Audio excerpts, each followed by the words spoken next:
Night social on Borofantv. This week we're in downtown Stockton again at Joker's Bar. Less than a week now at the start of the season, new championship season.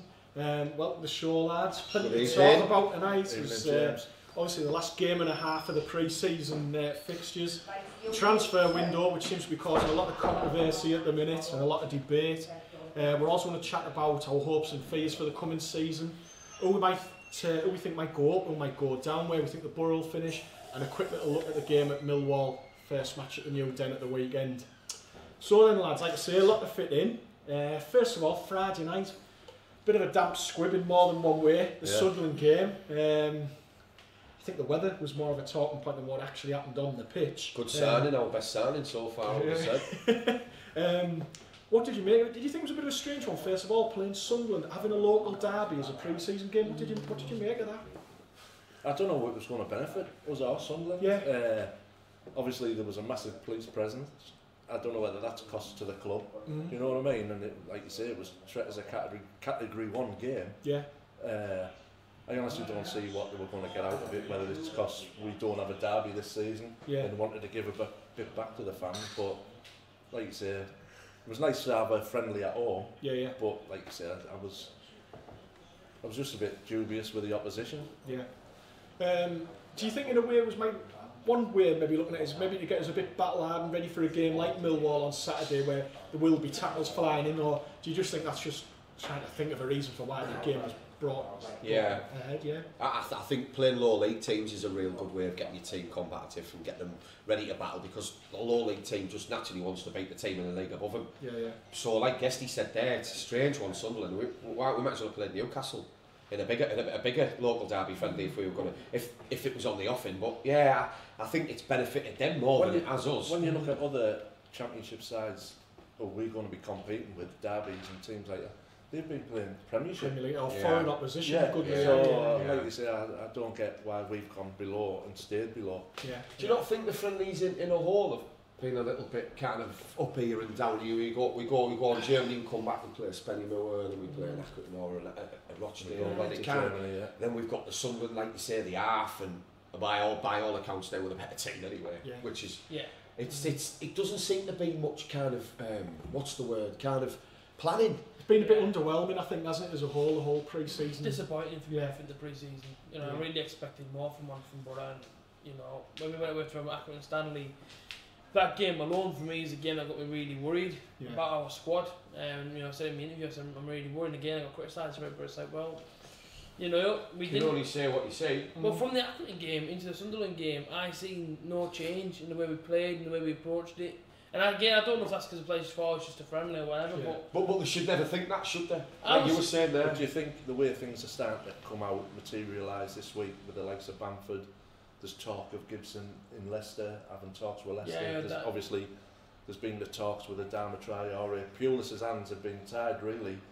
He's been putting his big names out, but I don't think to this day he knows what players he's going to have left to start with on and Saturday. Where he's going to play them players. Has he got anyone to bring in for Saturday? I think it's been a higgledy-piggledy pre-season. Well, that's what you're saying there. With Dale Fry plays centre midfield for a lot of the games, and all of a sudden he goes back into centre back, and then you've got the likes of Nathan Wood, who's 16-year-old, who everybody wants, who's getting the game. But we know that he will not start him against Millwall. There's no way it's going to be Flint and Wood. So you think, well, where? And then we're buying a lot of defenders. Where does he see these people, as we were talking about before with Lewis Will and Harry Chapman, players there that we think have got a chance of doing something this season? Will they? So is it that he just doesn't know what players he's got to play with, and he's drafting these kids in to fill in gaps? Or are they actually on the peripheral of starting, and then these players that are going to go, Bamford, Gibbo, whoever else, that's part of the plan. But if we have got a plan here, we're doing really well at making it look like we haven't got a plan. Boro fans, let us know what you think. Obviously, it's your show as well. We'll go through some of your comments and stuff like that. So anything about transfers, the pre-season games, like you just mentioned there, you touched on there, Hartlepool, the next day, it was mainly an under-23 team, won 5-0, the goals were by Sombalonga and Fletcher. I think the two players that caught everybody's eye that was there were Harry Chapman and Lewis Wing. Do you think it's time for these lads to step up into the 17 on a match day? 100%. Like I say, same again when we went to Accrington Stanley, I said straight away, I think it was Rochdale, I said before the game, just watch Harry Chapman go. You know, we all know his class when he was a kid here until he went out to Blackburn Rovers last season. Had a good season. We all, you know what I mean. The kid's quality, I think, especially for his age. He's got pace, he's got flair. I mean, I watched the highlight against Hartlepool from one of the games that he said where he took it from literally defence and dragged it right through there. He took about 4 players on. And I get to only Hartlepool, but still for a player to have that sort of ability, surely he's got to be recognised. And aside from Traore, who else in our team can offer that? Well, there isn't, and we've taken out other players that like last season, for example, Bezic doesn't want to be, as we talked about last week. So, you know, we're dismantling the attacking side of things, but on that, what you're saying, what did we have last season that was really any better than these two? You know, why would we not take a risk and play? Because it's not as if we're going to lose out with what we had. There was nothing last season to make you think, well, you know, would you not rather have in there? You know, whoever you want to talk about, whether it's a Braithwaite or, you know, whoever it is, these players haven't done it, so why not give the kids who want to play for your club? I think we mentioned it last week. What worries me is with Pulis is it's having the wing and the Fletchers, these young lads, Chapman had already gone to Blackburn, I think, but these other guys, as soon as Pulis came in, shipped out. They were shipped out, you know what I mean? So,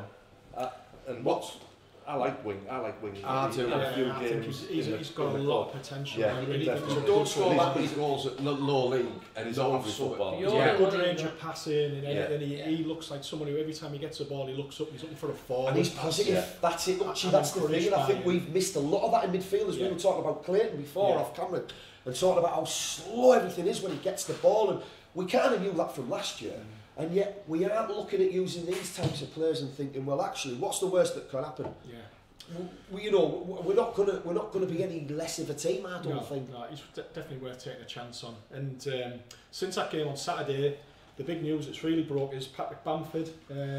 Loads of stuff coming in here, AJ. Anticipating your visit to Welland Road in less than a month's time, and it may well be. It looks like, I don't think it's been totally confirmed yet, but it looks to all intents and purposes that Patrick Bamford's going to be playing for Leeds that day as part of a £10 million deal.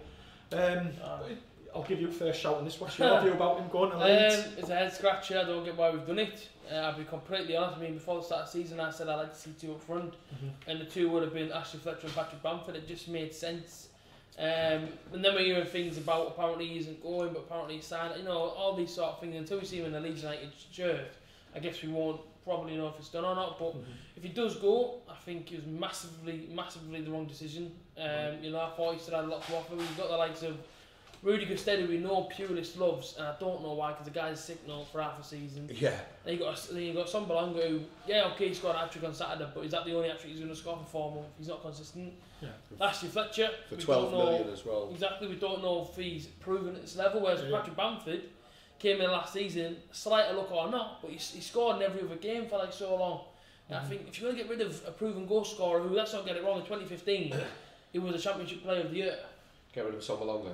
Oh, sorry, Patrick Bamford, sorry. I'm thinking, why on earth would you get rid of him? And that's what I said. I said, for example, earlier I said, last week if you would ask me who do you want to get rid of, Son Belonga or Bamford, it's a Son Belonga all day, just for the consistency. And a lot of people are saying, well, Bamford hasn't done it for years, and then he's all of a sudden done it a bit last season. Why is he, you know, what we really missing? Well, that would be the key for me. Yes, he's done it, he started to do it again. So why get rid of a player who's now up here?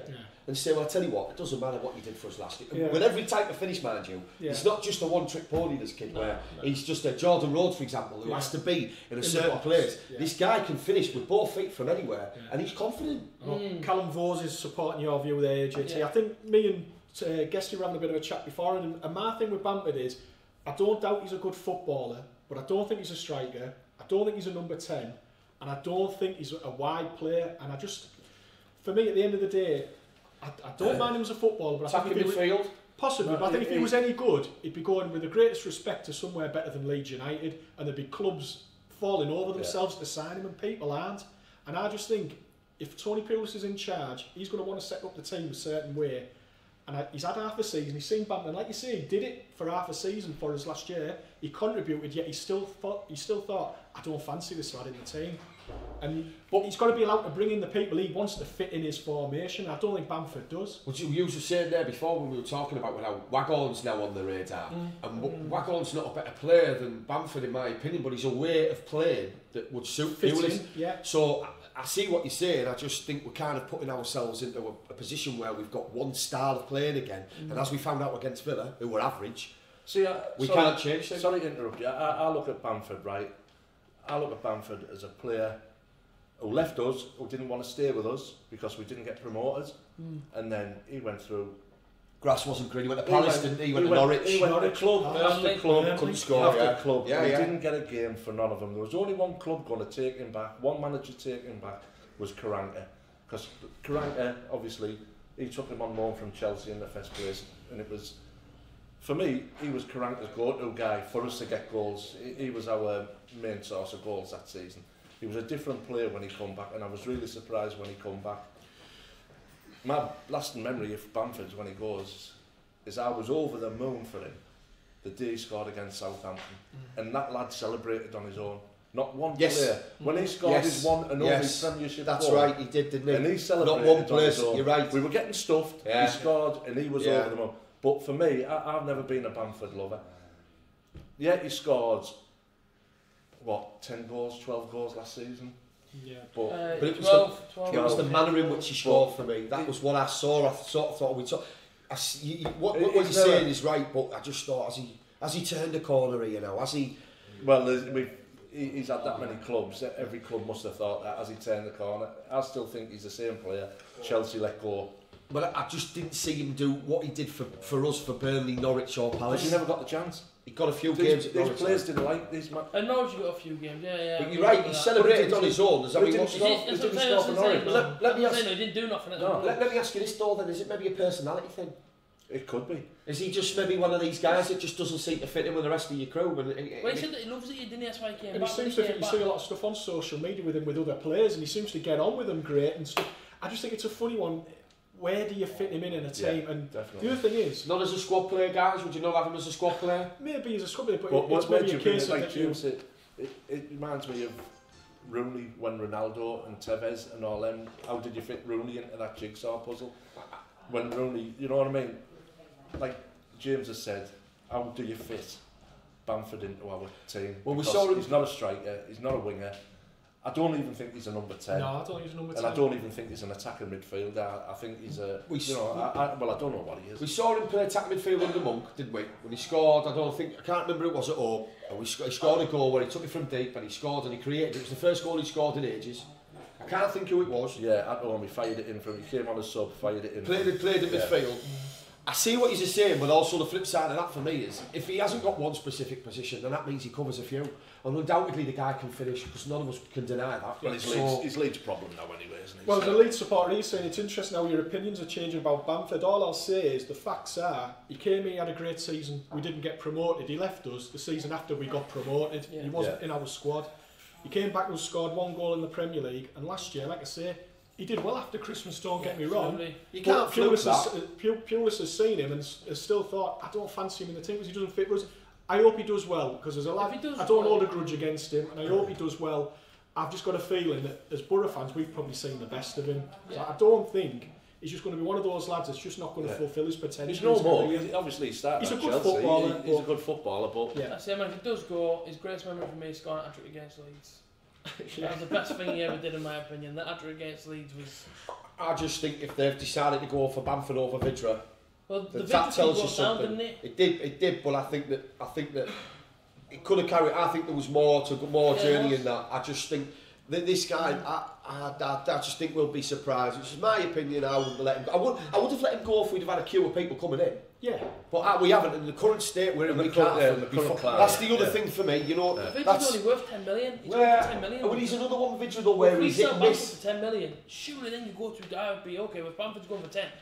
Let's go get Vidra 10. But who do we? Is that just the same sort of thing? That's the only reason why he didn't go to Leeds is he came out and said it's because Leeds finished below Derby. He was split the Premier League. But who said that? Apparently that's what Vidra was saying. Yeah, it was even on Sky Sports, the little quotation thing that he came out and said.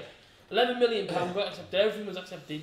You can't say, I don't want to sign for you because we finished above you last season. No, he said what kind of ambition is that? Because he's ambitious about playing in the Premier League, and he doesn't think he'll do it at Leeds because they finished below Derby last season. Well, I'll tell you something that's important that we're all overlooking is that what Pulis did this season is that players will play for people, and some people will make a personality tick, as in every walk of life, whether you know, whatever job you've got, and you'll go in and you'll want to play for people more than you would the other. And we see that with Traore this season. And there's no reason why Bamford wouldn't go to Leeds, and this guy makes him tick, and he scores 20 plus. I personally think he'll be a hit at Leeds, and I'm one of them in the minority, as it seems, that don't want to let players go. Not players that have proved they can score, but yes, he's got a poor track record, and yes, he went to clubs and didn't do it, and yes, we came back to us, but I just think, I don't know if we'll improve our squad with what we're going to bring in. Because Waghorn isn't it for me, and Crouch, as we've heard people talk about, yes, I'd have him, but I don't think they're as good at footballers as Bamford, but I think they'll suit the style of play that we're going to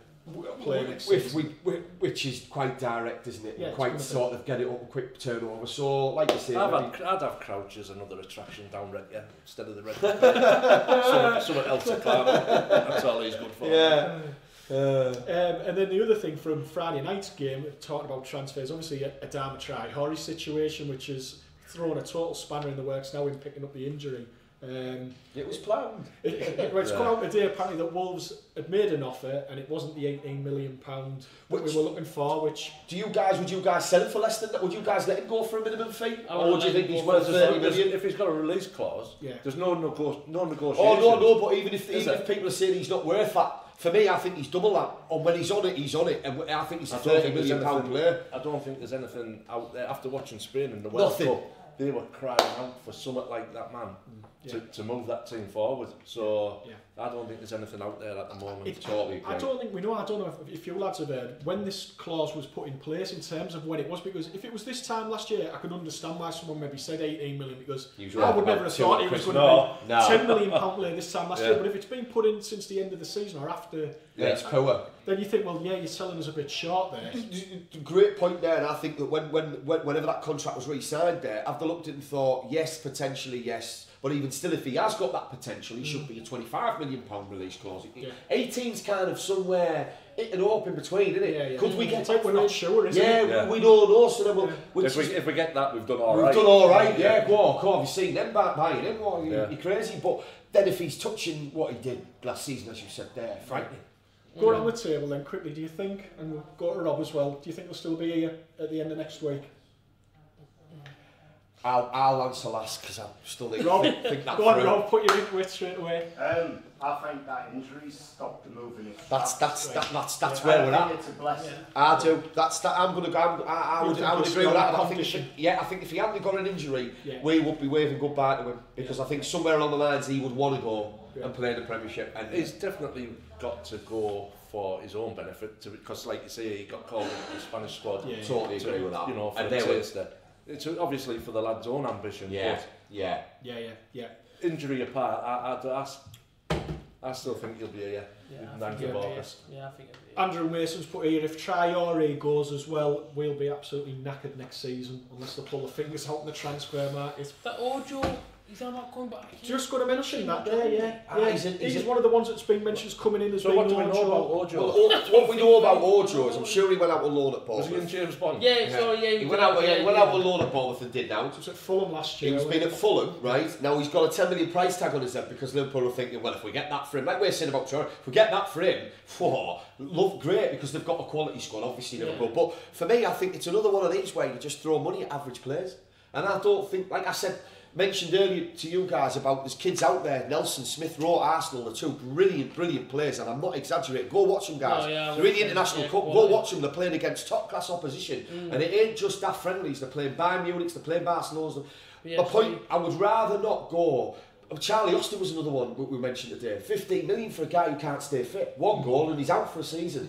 These are players that, for me, because the transfer market is in such a crazy rapid ascent, that players are going, whoa, he's a £10 million player, where he's not, he's two. If we could get an Ojo for 2 to 5 million, yes. But they ain't going to do that. No. So, but he's not going to be Liverpool's plans this season. So I just worry about what we're going to bring in for what we're letting go. Again, it's that. And obviously, as we've mentioned before, we're at the business end of the transfer window now. We're just going to panic and bring someone in because we need him. Like we did with Harrison, as we were talking about off camera. You know, could potentially be a really good player in there, but we've kind of just got him fit for whoever's took him this season. Well, Leeds have got him now. Well, He's gone to Leeds, hasn't he? Yeah. You know, I'd be happy, Leeds fans, and we really would be, because there's a brilliant player in him. You see him come on. We never seen out of it. Nothing. We got 10 minutes of Burton. He looks good on YouTube. Yeah, he does, yeah. I thought Ipswich was, you know what I mean? You've seen a decent little player at Ipswich. Oh, he's talented, really is. Yeah. He is. Harrison. Yeah. And I just hope he doesn't do it against us. Yeah. Dean Cheatwood's been in touch. He's just said there's loads of speculation but nothing happening about incoming transfers, and he's a bit worried. What I would say is I don't think Tony Pulis is any sort of fool. He's managed over 1,000 games. He's only coming here on an 18-month contract. He's had 6 months so far, and in a way I respect that he doesn't want to chuck money. He could quite easily have chucked millions at this club, like what Aston Villa had done with Steve Bruce last year, and he could walk away next summer, wash his hands of it all, and the club will be in the absolute financial collapse, and we're not. So I respect him for not doing that, and I understand that people want to see players come in, and I think Pulis has been quite shrewd. He's hanging fire. He's wanting to get a bit of value for what he was going to spend.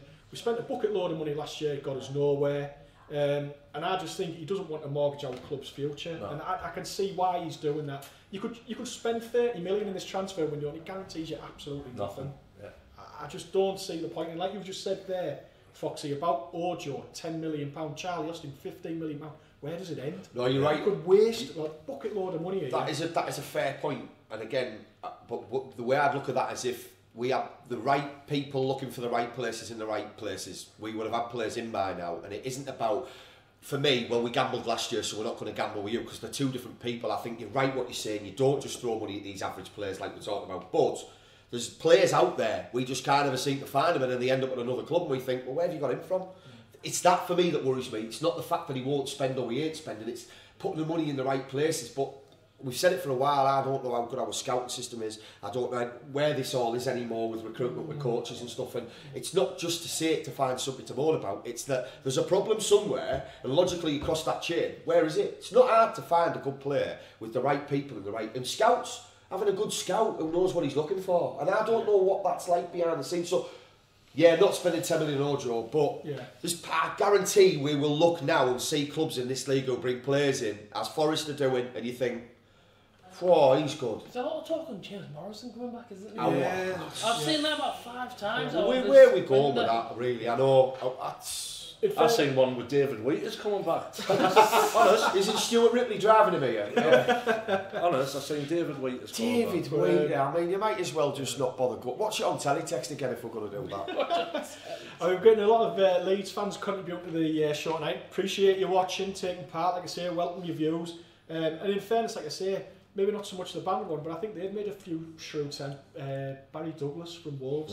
That's a cracking sign. Which one are you talking about? We know we need full-backs who contribute to score forward. This is the thing, and we're looking again as Boro fans and making it more convoluted than it needs to, and trying to find a defence for why we ain't doing what we're doing. But it's because we're not doing, the people in the right places aren't doing the right things. It really is that simple, in my opinion.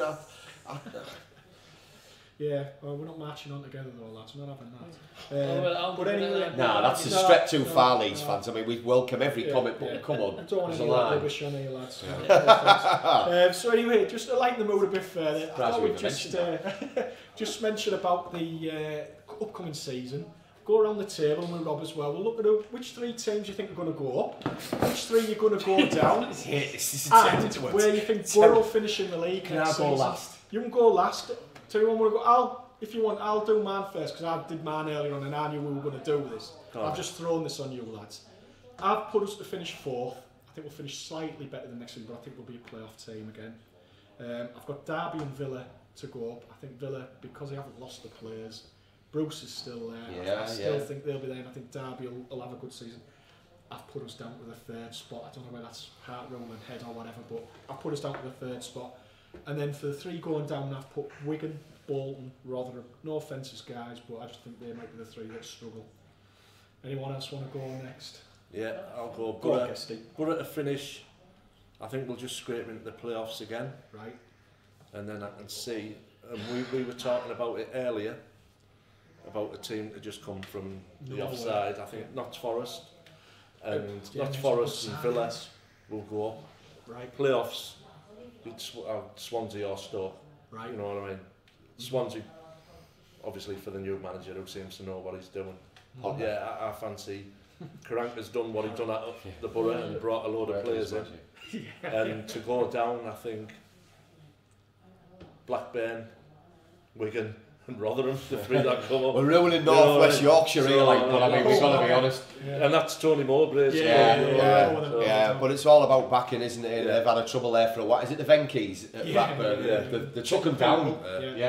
They're not finger licking good, are they? I think Derby too. I think Derby will be brilliant under Lampard. I think Swansea will finish second because they haven't lost many players. I think Boro's guest he said there, I think we'll scrape 5th or 6th in the playoffs.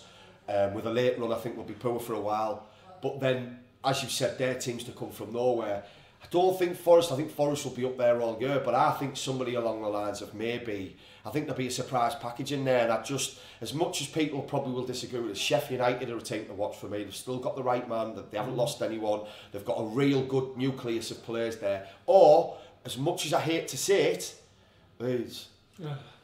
But my teams to go down, I would concur. Blackburn are finished. Wigan are going down, and I can't see. If Bolton's stay up this season, then Phil Parkinson, isn't it? I think. Seeing that, he worked wonders last year. So discussing here, you've got Birmingham City under a transfer. Birmingham City, under an embargo. They're under embargo with our old friend, because he was promised the Earth Monk to become manager. But that might make him a better manager. They signed one player. They signed one player and not like to play him.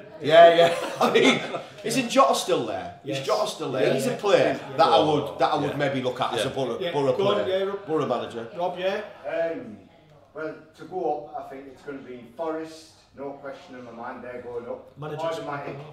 I think it's going to be a fight to the playoffs between Villa and Boro, and I do think Swansea will go up. To go down, Birmingham, Bolton and Rotherham. Bolton for sure. Right. Burmo as well, which I've missed a trip with there. I know one of Leeds. I know one of AJT's three to go down.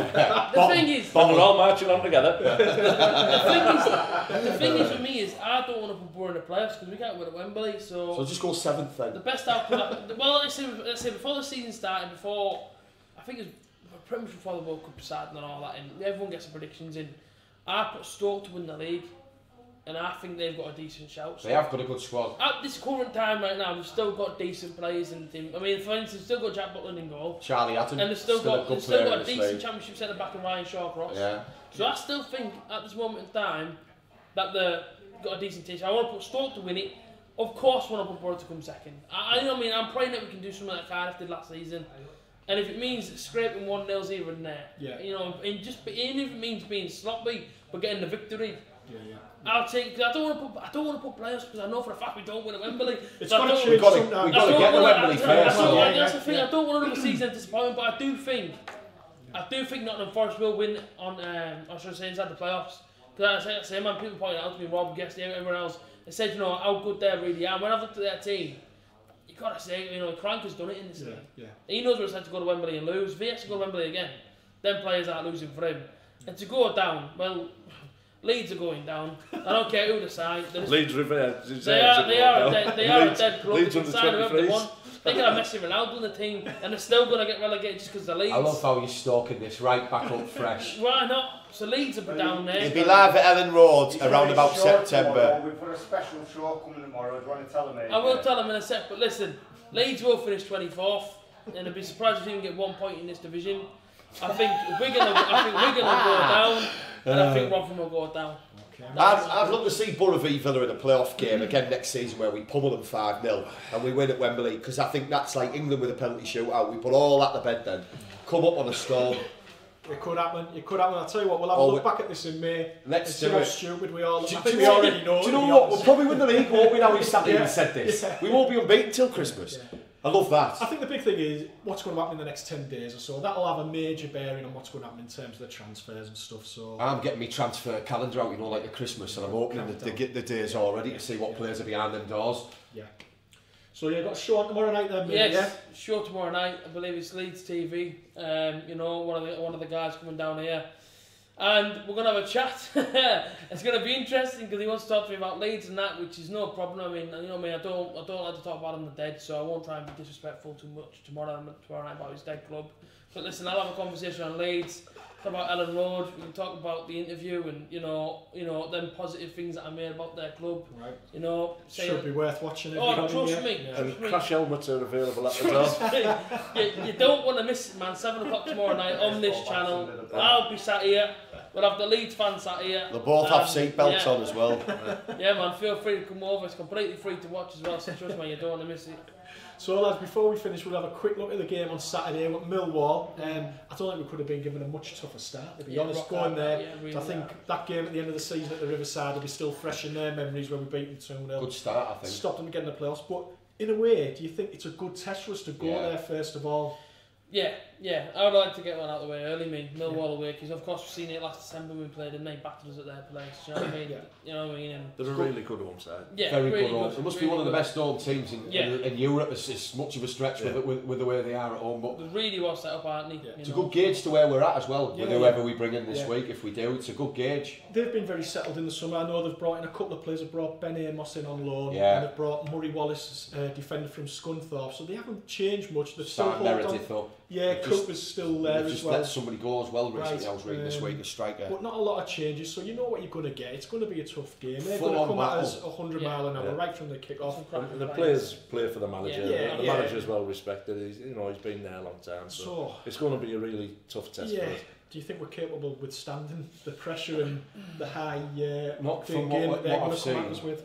They're just really tough. I say, man, really well set up. And last season, it's almost like an intimidating place to go and play football, even as a fan to watch it. You know what I mean? You feel that sort of level on the pitch. So I think it'd be tough. And do you know what? I think on Saturday, I think a draw would feel like a win.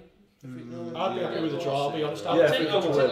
After the disappointment of Wolves last season, first game of the season, when we're going there as a massive bookies favourite, this, that and the other, we come away beaten 1-0 by the eventual champions of the we didn't deserve to get beat, really. Like I say, this is a great test for us. Millwall's own forms is really good. So, and if they've carried it through pre-season, it'd be a good test. See where we get on, see how we get on, and see where we go from there.